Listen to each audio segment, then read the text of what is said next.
Bonjour à toutes et à tous. Le livre du jour, Les Trois Glorieuses, la Révolution de 1830 démystifiée, livre écrit par Daniel de Montplaisir et publié chez les excellentes éditions Perrin. Alors, comme vous le savez, je m'intéresse beaucoup à ce triptyque que j'appelle la Révolution, l'Empire, la Restauration. Je trouve que c'est une période fascinante. Et après la Restauration vient la monarchie républicaine de Juillet avec Louis-Philippe. Cet ouvrage revient sur la fin de la Restauration et comment Louis-Philippe a-t-il pu prendre le vouloir, comment cela s'est passé de manière concrète à la fois dans la rue, dans les ministères et également dans les salons. Le quatrième de couverture est vraiment instructif. Nous lisons. Après avoir vu se succéder depuis 1789 jusqu'à 10 régimes politiques différents, la France de la Restauration croit avoir touché au port.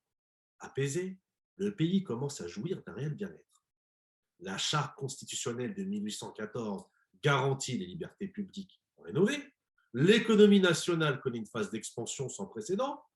Le royaume, ayant pensé les plaies des guerres de l'Empire, a retrouvé son premier rang en Europe et son influence dans le monde. Charles X, monté sur le trône en 1824, il est vif, il est généreux, séduisant, semble promettre une ère de prospérité que la littérature romantique salue déjà avec enthousiasme.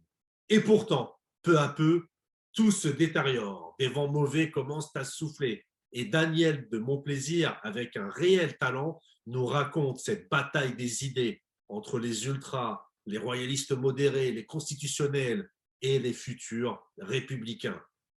Il traite également de l'influence de la charbonnerie, de la maçonnerie, et il parle d'une société secrète catholique, les chevaliers de la foi.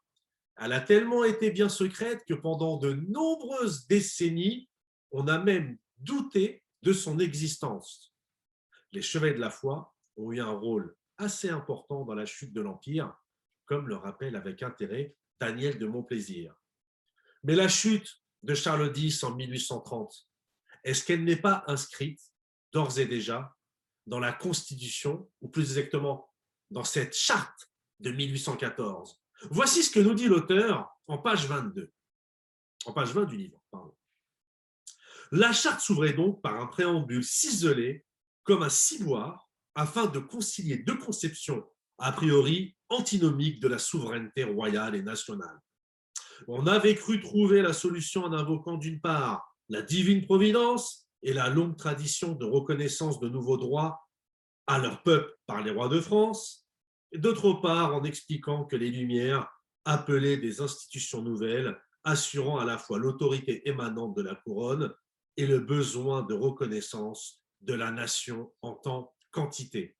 Je pense que c'est le drame de la charte, avoir voulu concilier l'inconciliable. Mais c'est un autre sujet que je traiterai prochainement, si Dieu le permet, dans une de mes conférences. Daniel de Montplaisir poursuit son analyse en écrivant quelque chose de fort intéressant qui renvoie au passage cité tout à l'heure sur la stabilité du régime à laquelle tout le monde croyait. Il n'empêche qu'à la mort de Louis XVIII, survenue le 16 septembre 1824, la monarchie constitutionnelle semblait fermement installée.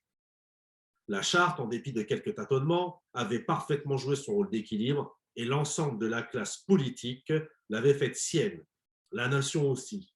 Mais dès cet instant, on craignait que le nouveau monarque ne la remît en cause, car on conjecturait qu'elle n'avait à ses yeux que valeur d'expédient temporaire, comme un mal autrefois nécessaire et maintenant devenu inutile. Rien pourtant dans ces déclarations ne permettait de corroborer de tels soupçons. De même, craignait-on une aggravation de la censure de la presse, dont la question de la liberté, sujet on ne peut plus sensible, venant déjà de loin, demeurait au cœur de bien des turbulences et enflammerait l'autre torche révolutionnaire de juillet. Posée dès les premiers jours de la Restauration en avril 1814, l'évolution de son traitement avait fidèlement reflété l'état d'esprit de la société, comme le degré plus ou moins fluctuant de la confiance du gouvernement en lui-même et en la robustesse de ses institutions.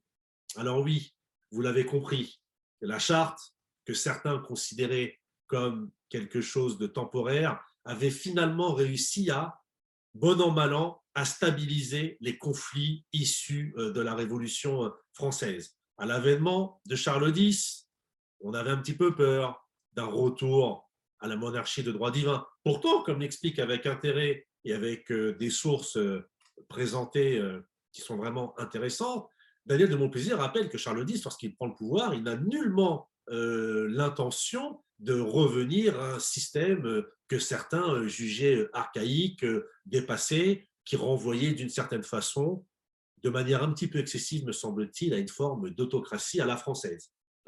Et pourtant, les événements vont s'enchaîner. Et là, on voit que c'est intéressant de comprendre que des petits riens accumulés aboutissent à une révolte dans la rue qui va donner une révolution avec à la fois un changement de régime et surtout un changement de dynastie. Il y a un autre passage que je voudrais apporter à votre connaissance, c'est celui-ci. La célébration dans la cathédrale de Reims, donc pour Charles X, se déroula à peu près selon les mêmes règles que la dernière pour Louis XVI, le 11 juin 1775, et à laquelle avait assisté le comte d'Artois, alors âgé de 17 ans. 3 aménagements substantiels lui furent toutefois apportés.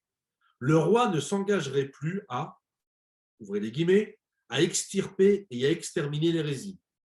Fin de la citation.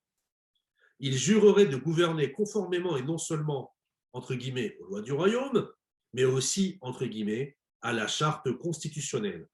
Enfin, volonté personnelle du monarque, on réintroduirait la prière de Charles V, ce prédécesseur qu'il admirait tant et dont le texte sonnait étonnamment moderne. Quand ce jour naisse à tous équité justice, aux amis secours, aux ennemis obstacles, aux affligés consolation, aux élevés correction, aux riches enseignements, aux indigents pitié, aux pèlerins hospitalité, aux pauvres paix et sûreté dans la patrie. Fin de citation. Tout n'était donc pas perdu. Hélas, ces prometteuses perspectives allaient être gâchées par toute une série d'incidents, parfois grotesques, et par une mise en scène terriblement maladroite. Et oui, malheureusement, on a beau avoir de bonnes intentions, lorsqu'on commet des erreurs et que parfois on s'entoure mal, les décisions politiques peuvent avoir de graves conséquences et Charles X l'a payé du prix de son trône et de sa couronne. Il y a un autre passage que j'aimerais comment dire. J'aimerais vraiment que ce passage vous fasse réfléchir sur la monarchie et la démocratie, surtout que dans un mois, il y aura l'élection présidentielle. Voici ce que nous pouvons lire. On estime le coût du sacre autour de 10 millions de francs, soit environ 75 millions d'euros. L'élection présidentielle en a coûté 230 en 2007 et elle se reproduit tous les 5 ans. Voilà, c'était une petite parenthèse qui me semble fort à propos. Alors, comme je l'ai dit en début de cette vidéo, c'est vraiment un ouvrage passionnant, instructif, on rentre dans le détail, il est facile à lire, même s'il y a beaucoup de matière intellectuelle. Daniel de Montplaisir est vraiment très pédagogue et on voit vraiment les différents camps qui discutent, qui négocient, qui combattent et comment justement Louis-Philippe a fini par ramasser la couronne qui était tombée dans le ruisseau. C'est vraiment, vraiment instructif, cette idée de changement de régime, sans faire bien évidemment aucun parallèle avec l'actualité, parce que ce n'est pas le sujet, bien évidemment, on n'en est pas là. Le 4e de couverture précise d'une plume alerte et trempée aux sources les plus fiables, l'auteur rétablit ici la réalité des événements, de leurs causes, de leurs conséquences. L'exercice est parfaitement réussi, je dois le dire. Il en dévoile les ressorts profonds, montre combien le peuple de Paris s'est sacrifié pour des intérêts qui n'étaient pas les siens et révèle comment une plutocratie sans scrupules, de longue date à l'affût, a supplanté la monarchie légitime sans améliorer le sort des Français. Et oui, en 2021, comme en 2022, comme en 2030, on peut encore se poser pourquoi les Français ont fait toutes ces révolutions. Les Trois Glorieuses, la Révolution de 1830 démystifiée, de Daniel de Montplaisir, chez les éditions Perrin.